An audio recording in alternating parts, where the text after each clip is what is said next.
En el mundo implacable tras las rejas, donde cada acción tiene peso y cada error podría significar el final, existen hombres cuyos nombres inspiran temor incluso en las almas más valientes. Estos son los individuos cuya sola presencia impone respeto y cuyas reputaciones los preceden como sombras ominosas en la noche. Pero, ¿quiénes son estas figuras aterradoras? ¿Y qué les ha ganado tal estatus notorio dentro de las paredes de las prisiones en todo el mundo? Bienvenidos a Lo Nunca Contado. Únete a nosotros mientras descubrimos las verdades sobre los hombres más temidos en prisión.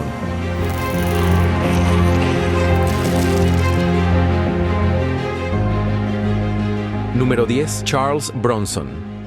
Michael Ivor. Charles, conocido popularmente como Charles Bronson, pero nacido como Michael Gordon Peterson, el 6 de diciembre de 1952, representó un desafío constante para la policía británica a lo largo de su carrera criminal, incluso continuando siendo una espina en su costado mientras estaba encarcelado. Desde joven, Bronson exhibió una tendencia hacia la violencia y la agresión, participando en numerosas peleas callejeras y altercados que consolidaron su reputación como un combatiente formidable. Sin embargo, fue su participación en un crimen significativo lo que realmente lo catapultó al centro de atención del inframundo criminal. En 1974, Bronson intentó robar una oficina de correos en Luton, un esfuerzo que rápidamente escaló a una confrontación violenta con la policía. Armado con una escopeta recortada, Bronson participó en un intenso tiroteo, hiriendo a varios oficiales antes de ser finalmente arrestado. El juicio subsiguiente de Bronson mostró su comportamiento volátil e impredecible. Con frecuencia interrumpía los procedimientos judiciales, agredía a los guardias de prisión e incluso a su propio abogado defensor. Sus arrebatos explosivos y conducta violenta le valieron la reputación de ser un criminal impredecible y altamente peligroso. Debido a su comportamiento errático, Bronson fue considerado mentalmente inestable y transferido al Hospital Psiquiátrico de Alta Seguridad, Broadmoor.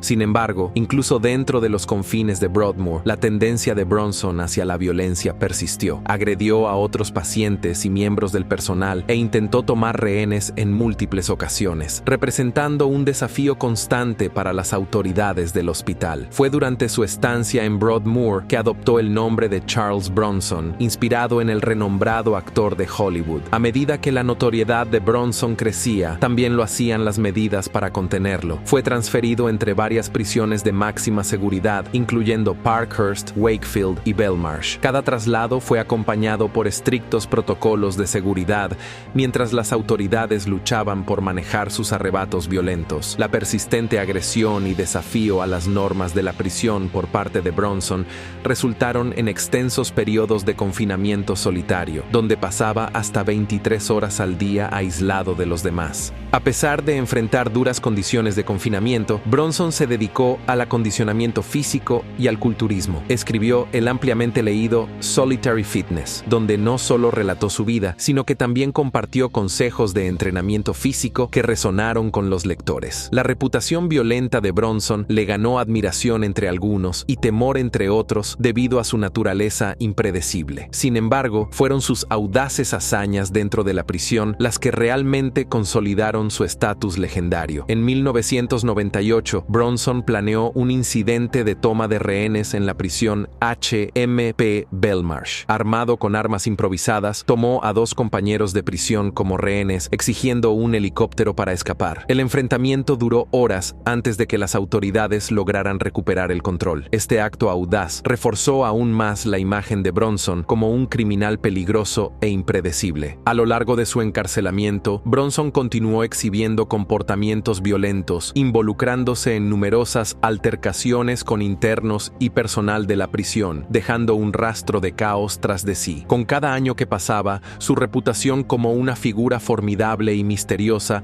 solo se fortalecía. Desde 1999, Bronson se ha sumergido en la escritura de poesía y la creación de obras de arte. Ha escrito 11 libros, incluyendo su obra autoescrita, Lunología en mis propias palabras, en 2008. Su talento ha sido reconocido con 11 premios Kessler Trust por su poesía y arte. En el año 23, Bronson presentó sus dibujos en una exposición con el objetivo de fortalecer su caso para la libertad condicional, al demostrar que podría seguir una ocupación significativa fuera de prisión si fuera liberado. Número 9. Nico Allen Jenkins.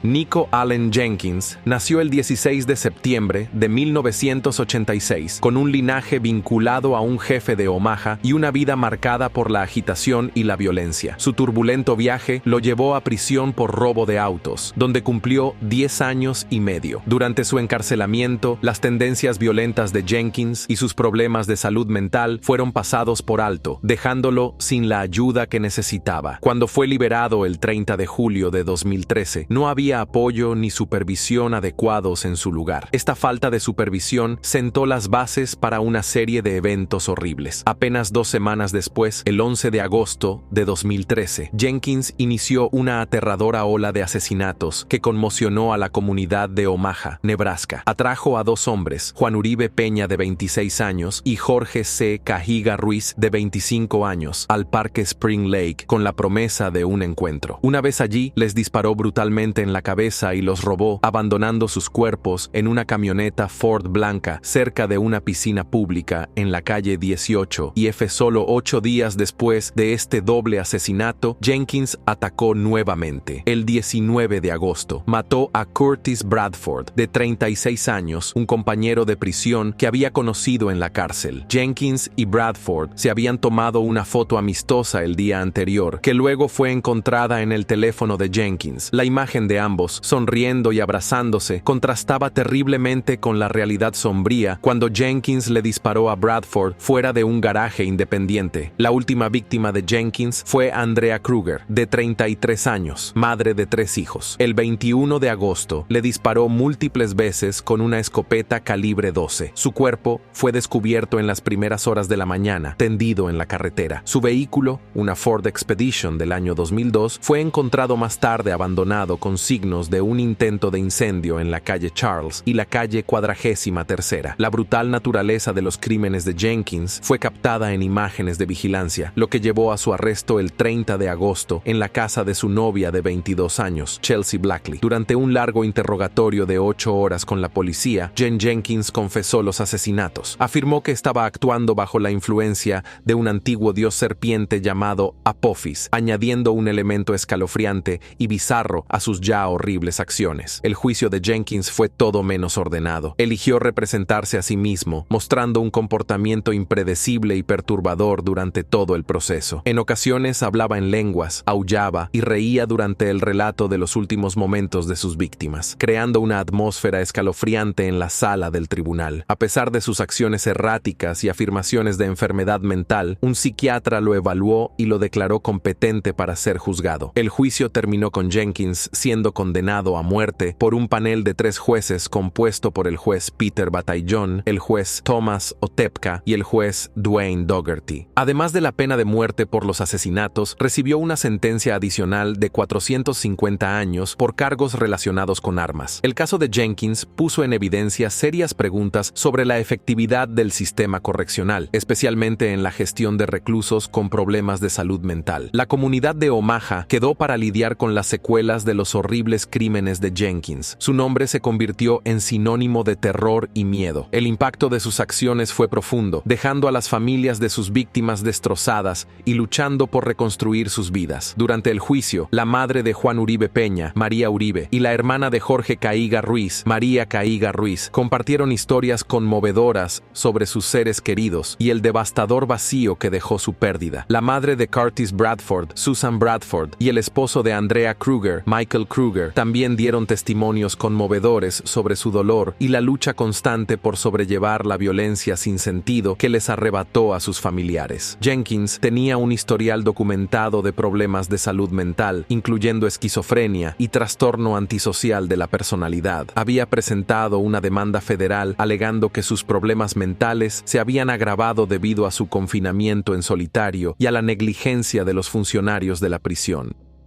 Número 8. Richard Lee McNair. Richard Lee McNair, nacido el 19 de diciembre de 1958, no era el típico delincuente. Sus enfrentamientos con la ley incluyeron cargos graves como asesinato, intento de asesinato y robo, lo que le valió 2 cadenas perpetuas. Sin embargo, lo que realmente hace destacar a McNair es su increíble habilidad para escapar de prisión. El camino de McNair hacia la infamia comenzó en 1987, cuando un robo fallido resultó en una condena por asesinato. En lugar de aceptar una vida en prisión, McNair se obsesionó con la libertad. Sus fugas fueron dignas de una película. En su primer escape, McNair se deslizó fuera de sus esposas usando solo bálsamo labial y pura determinación, desapareciendo como un mago. A pesar de ser recapturado, su hambre de libertad persistió. En su segunda fuga, 4 años después, navegó a través de los conductos de ventilación, evadiendo la captura una vez más. Pero fue su tercer escape, en abril de 2006, el que cimentó su estatus como un maestro de la evasión. En un movimiento audaz, se escondió inteligentemente entre un montón de sacos de correo usados, dejando incluso a los agentes de la ley más experimentados rascándose la cabeza en incredulidad. En esa fatídica tarde, McNair estaba trotando cerca de unas vías del tren cuando un policía observador lo vio. McNair, siempre rápido de mente, inventó una historia para el oficial, insistiendo en que no se había escapado de prisión en absoluto. En su lugar, afirmó que simplemente estaba haciendo ejercicio en la zona. Incluso llegó a fabricar detalles sobre hospedarse con su hermano en un hotel cercano, esquivando hábilmente la verdad sobre su fuga. No contento con evitar la captura en su país de origen, se aventuró audazmente hacia Canadá, intentando desesperadamente evadir a las autoridades en 2 ocasiones. Avancemos rápidamente hasta el año 2007, más de un año después de su audaz escape. La suerte de McNair finalmente se agotó cuando la policía canadiense lo vio al volante de un auto robado. Durante el interrogatorio, McNair realizó otro acto de desaparición, escapando una vez más de su alcance. Durante su tiempo como fugitivo, McNair no estuvo inactivo. Dominó el arte de crear identificaciones falsas y usó sus habilidades informáticas para falsificar licencias de conducir mientras seguía de cerca la cobertura mediática de sus escapadas. Sus audaces acciones le valieron un lugar en la lista de los 15 más buscados de Canadá, no una, sino 2 veces. Luego, en noviembre de 2007, un oficial de policía alerta notó una camioneta con ventanas polarizadas caseras sospechosas. Registrando la placa, la reportó de inmediato. Al día siguiente, otro oficial vio la camioneta, lo que desató una persecución. Cuando McNair finalmente estacionó e intentó huir a pie, las fuerzas del orden lo capturaron. Hoy en día, McNair reside en ADX Florence, una prisión de máxima seguridad donde los reclusos pasan 23 horas al día en sus celdas bajo estricta vigilancia para evitar cualquier posibilidad de escape. Número 7. Thomas Edward Silverstein. Thomas Edward Silverstein nació el 4 de febrero de 1952 en Long Beach, California, hijo de Virginia Conway. Virginia se divorció de su primer esposo mientras estaba embarazada de Silverstein y luego se casó con Thomas Conway, a quien Silverstein creía su padre biológico. Después de divorciarse de Thomas, Virginia se casó con Sid Silverstein, quien adoptó legalmente a Thomas. Criado en un vecindario de clase media, Silverstein era un niño tímido y aparentemente torpe que a menudo enfrentaba acoso escolar. Su madre, Virginia, lo animaba a defenderse, advirtiéndole que si regresaba a casa llorando después de una pelea, lo castigaría de nuevo. En 1971, con solo 19 años, Silverstein fue enviado a la prisión de San Quentin en California por robo a mano armada. Liberado bajo palabra después de 4 años, pronto fue arrestado nuevamente, esta vez junto a su padre Thomas Conway y su primo Gerald Hoff por 3 robos a mano armada. En el año 1977,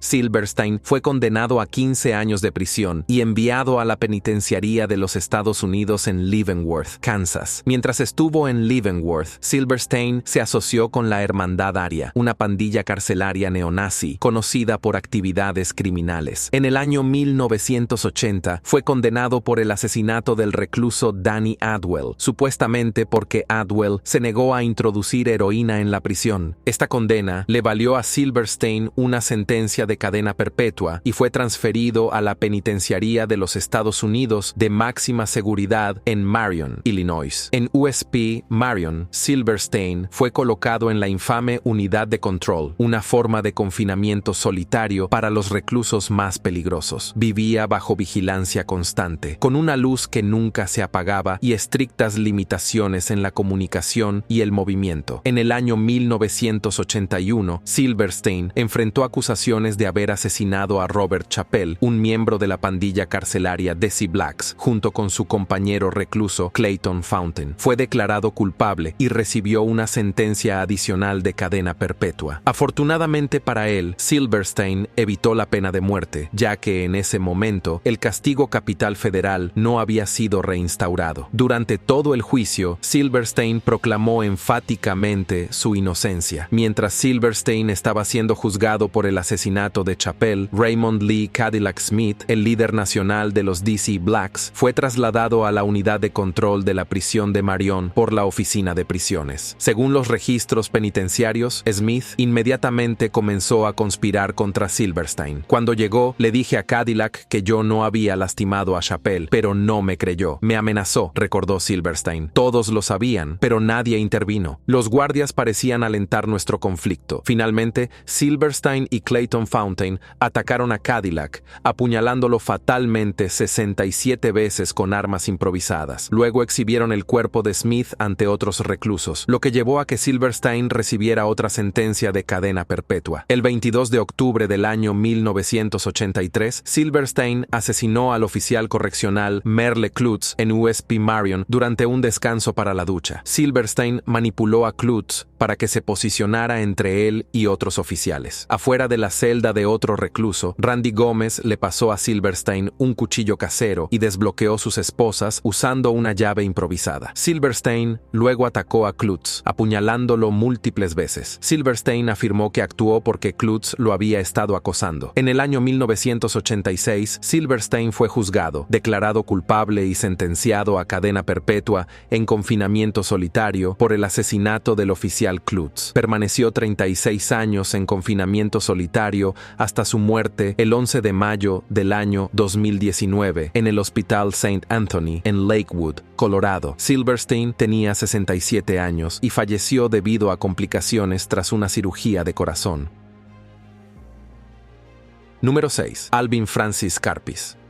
Alvin Francis Karpis, originalmente Alvin Francis Karpavicius, nació el 10 de agosto del año 1907. Fue un criminal canadiense-estadounidense de ascendencia lituana, notorio por liderar la banda Barker Karpis durante la década de 1930. Su carrera criminal comenzó temprano, relacionándose con apostadores, contrabandistas y proxenetas a la edad de 10 años. A los 19 años fue condenado a una década en prisión por intento de robo, pero logró escapar uniéndose a su compañero recluso Lawrence Devol en una serie de crímenes. La vida de Karpis tomó un giro crucial cuando cruzó caminos con Fred Barker en la penitenciaría estatal de Kansas. Juntos formaron la infame banda Barker Karpis, especializada en robos a bancos, secuestros y una brutal eficiencia. Su notoriedad alcanzó su punto máximo con el asesinato del sheriff C. Roy Kelly, lo que consolidó la reputación de Karpis como una figura temible en el crimen organizado. La caída de la banda Barker Karpis fue rápida y brutal, marcada por una creciente violencia. La Oficina Federal de Investigaciones, bajo el mando de J. Edgar Hoover, intensificó su persecución, lo que llevó a un momento crucial con el secuestro de Edward Bremer, un caso que enfureció al presidente Franklin Roosevelt. Los esfuerzos implacables de la Oficina Federal de Investigaciones culminaron en la dramática captura de Karpis el 1 de mayo del año 1936 en Nueva Orleans. Fue sometido a un juicio rápido y sentenciado a cadena perpetua, convirtiéndose en el recluso con más tiempo en la Penitenciaría Federal de Alcatraz, donde pasó 26 años. Liberado bajo libertad condicional en el año 1969, después de más de 3 décadas en prisión, Karpis se enfrentó a un mundo drásticamente diferente del que había dejado atrás. Ya no era temido como un cerebro criminal y luchó por reintegrar reintegrarse a la sociedad. Deportado a Canadá, enfrentó dificultades para obtener un pasaporte debido a la eliminación de sus huellas dactilares en el pasado. A pesar de estos obstáculos, se estableció en Montreal intentando llevar una vida normal. Reflexionando sobre su turbulento pasado, Karpis escribió sus memorias, ofreciendo un relato sincero de sus hazañas criminales y su tiempo en Alcatraz. Sus escritos revelaron a un hombre que luchaba con los desafíos ordinarios de la vida cotidiana. Después de una vida de infamia, en el año 1973, buscando tranquilidad, Karpis se trasladó a España, donde falleció el 26 de agosto del año 1979. Inicialmente considerado un suicidio, su muerte fue posteriormente determinada como causas naturales, marcando el final de una vida compleja y llena de historias. Número 5. Lucy Letby.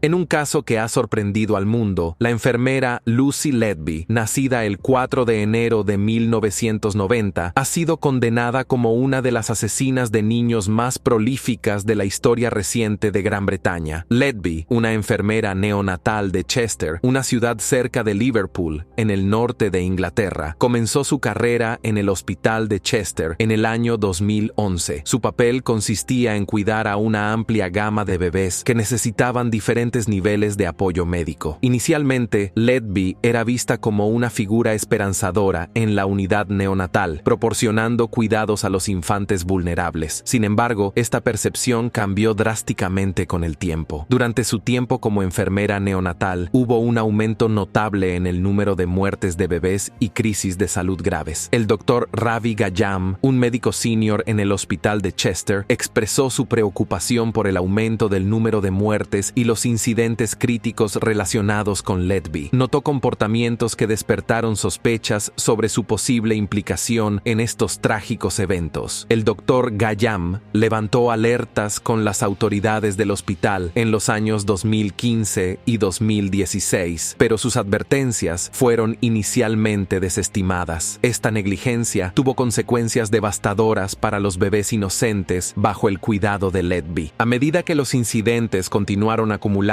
los compañeros de Letby comenzaron a notar comportamientos inquietantes en ella. Fueron testigos de ocasiones en las que Letby parecía despectiva o incluso hostil hacia sus compañeros de trabajo, pero trataba de ayudar durante momentos críticos. Lisa Walker, una colega de Letby, relató un incidente en el que Letby reprendió a una compañera que intentaba ayudar a un bebé angustiado. Walker expresó su asombro, diciendo: "Me sorprendió porque en tales situaciones nunca puedes tener suficiente ayuda". El comportamiento de Letby contrastaba fuertemente con la atmósfera colaborativa y de apoyo que se espera en una unidad neonatal, lo que suscitó preocupaciones importantes entre el personal. Los compañeros de Letby ya no podían ignorar los crecientes signos de su comportamiento peculiar. Surgieron sospechas entre ellos, sugiriendo que algo ominoso estaba ocurriendo bajo la apariencia de cuidado. Los susurros de preocupación aumentaron, centrando su atención en Letby. En mayo de 2017, la policía de Cheshire lanzó una investigación sobre las muertes y crisis de salud graves que ocurrían en la unidad neonatal del hospital de Chester. Los informes sobre la conducta cuestionable de Letby y su posible implicación en estos incidentes trágicos llegaron a las autoridades. Tras sus investigaciones, Letby fue arrestada en julio de 2018, marcando un momento crítico en la búsqueda de respuestas. El juicio de Letby comenzó en octubre de 2022 en el Tribunal Supremo de Manchester. A lo largo del proceso, la Fiscalía presentó una serie convincente de pruebas contra Letby, incluidas notas manuscritas descubiertas en su residencia. Estas notas mostraban una imagen preocupante de sí misma, en la que Letby se describía en términos drásticos como una persona terrible y malvada, confesando haber causado daño intencionalmente a los bebés. A pesar de enfrentar 22 cargos, Letby mantuvo su inocencia, afirmando con firmeza que siempre había tratado de proporcionar el mejor cuidado a los bebés confiados a su atención. El equipo de defensa de Letby propuso una explicación alternativa, sugiriendo que las muertes podrían estar vinculadas a supuestos problemas de plomería dentro del hospital, como incidentes de aguas residuales que se filtraban sobre el piso de la sala de bebés. Sin embargo, la Fiscalía refutó con sus pruebas, alegando que Letby administró inyecciones letales de aire a al menos 12 de los bebés en cuestión. Según el fiscal Nick Johnson, este Este método surgió como el medio favorito de Letby para causar daño o intentar acabar con la vida de los niños. En este caso, el juicio duró 10 meses e involucró complejas pruebas médicas. Finalmente, el 18 de agosto de 2023, el jurado tomó su decisión. Lucy Letby fue declarada culpable de 14 de los 22 cargos que enfrentaba. En consecuencia, recibió una orden de cadena perpetua por cada delito, asegurando que permanecería encarcelada por el resto de su vida.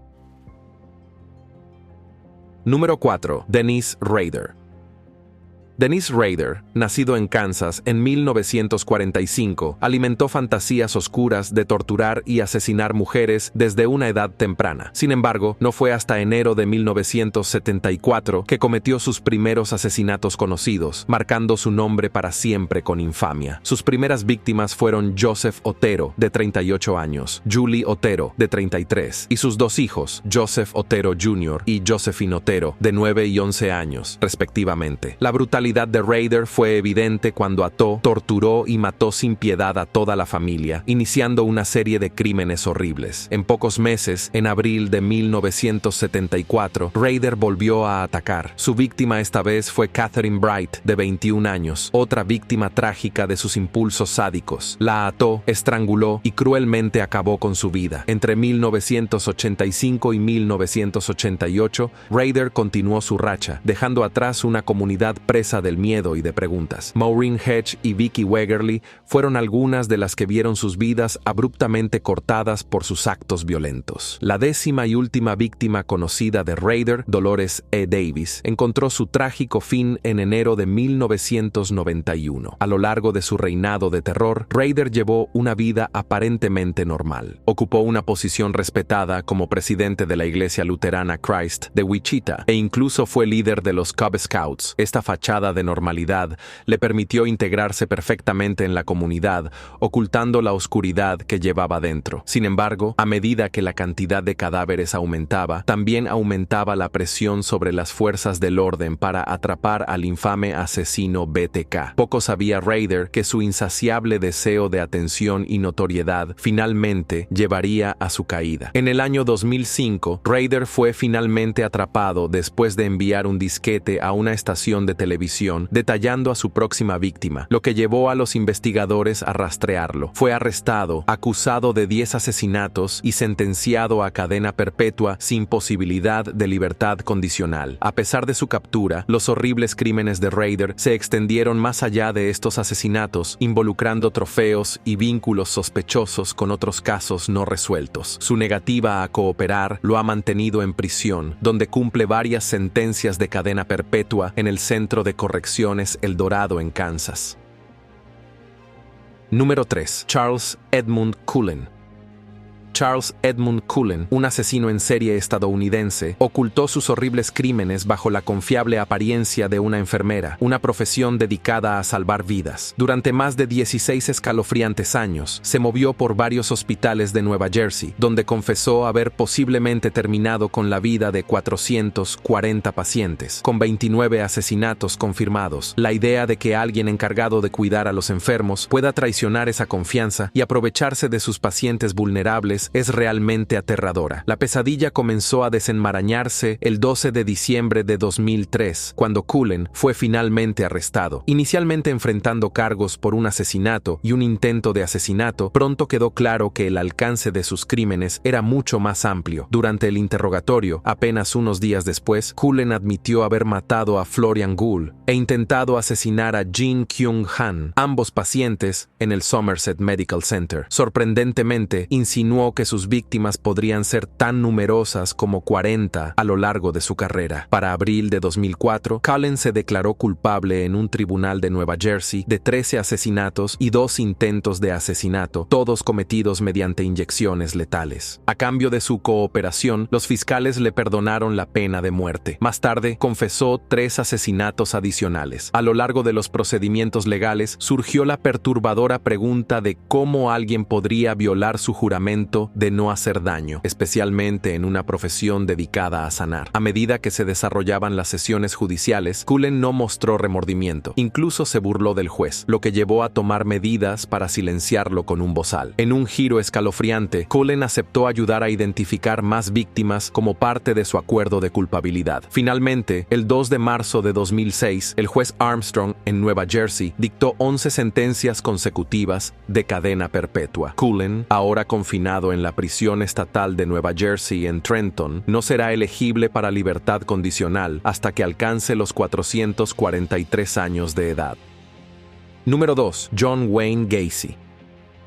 John Wayne Gacy sembró el terror incluso entre los reclusos más endurecidos. Sus brutales crímenes dejaron una cicatriz perdurable en la prisión donde cumplió su condena. La infancia problemática de Gacy bajo un padre abusivo trazó un camino oscuro. A pesar de un breve paso por prisión en 1968, escaló hacia el asesinato en 1972, comenzando una racha que desconcertó a las autoridades durante años. Su encanto exterior como hombre de negocios y payaso enmascaraba un lado siniestro. Bajo su casa, los investigadores desenterraron un espantoso cementerio que contenía los restos de 26 jóvenes, revelando la profundidad de sus atrocidades. Identificar a las víctimas de Gacy fue un proceso arduo que dependió de los registros dentales y radiografías. En medio de los descubrimientos escalofriantes, los testimonios de los sobrevivientes expusieron la habilidad de Gacy para la decepción y evasión. Su juicio de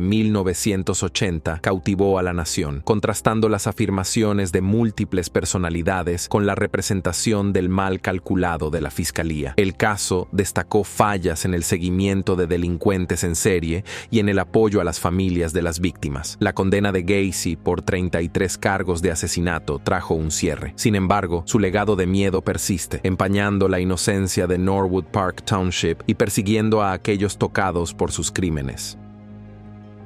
Número 1. Rodney Alcala. El tumultuoso viaje de Rodney Alcala comenzó el 23 de agosto de 1943 en San Antonio, Texas, donde nació como Rodrigo Jacques Alcala Bucor. Sus primeros años estuvieron marcados por los altibajos cuando su familia se mudó a México, solo para ser abandonado por su padre, un vacío que lo atormentó durante toda su vida. En busca de un nuevo comienzo, Alcala y su familia se mudaron a la bulliciosa ciudad de Los Ángeles durante su adolescencia. Alcala se alistó en el ejército a los 17 años, con la esperanza de encontrar propósito, pero su carrera militar fue breve. Para 1964 sufrió un colapso y fue dado de baja después de ser diagnosticado con trastorno de personalidad antisocial, revelando los primeros signos de oscuridad en su interior. Decidido a dar un giro a su vida, Alcala estudió Bellas Artes en la Universidad Estatal de California, donde exploró su pasión por la fotografía. Más tarde se trasladó a la Universidad de California en Los Ángeles, graduándose en 1968. A pesar de sus logros académicos, la verdadera naturaleza de Alcala seguía oculta bajo una fachada de aficiones artísticas. Después de graduarse, Alcala, bajo el seudónimo de John Berger, se trasladó a la ciudad de Nueva York en un intento de empezar de nuevo y escapar de su pasado problemático. Alto y carismático, usó su encanto e inteligencia para atraer a mujeres desprevenidas. Haciéndose pasar por fotógrafo de moda, prometió a sus víctimas oportunidades glamorosas, pero en su lugar las condujo a sus trágicas muertes. Entre sus primeras víctimas conocidas estuvo Cornelia Creeley, una neoyorquina de 23 años brutalmente violada y estrangulada en su departamento en junio de 1971. Su asesinato conmocionó a la ciudad. Otra víctima, Ellen Hoover, desapareció en julio de 1977 después de arreglar una cita con John Berger, un detalle que más tarde se vinculó a Alcala. En 2012, Alcala confesó los asesinatos de Cornelia Creeley y Ellen Hoover. Recibió una sentencia de 25 años a cadena perpetua sujeta a cualquier liberación de custodia en California. Aunque finalmente la justicia lo alcanzó, las cicatrices dejadas por sus acciones continúan persiguiendo a aquellos a quienes victimizó, dejando un impacto duradero en sus familias y comunidades. Estos prisioneros no solo dejaron una huella de miedo, sino también de misterio, que nos deja cuestionando los límites de la maldad humana. Si este video te impactó, no olvides darle like, suscribirte y activar la campanita para más historias aterradoras. Y no lo olvides, nosotros somos lo nunca contado. Hasta la próxima.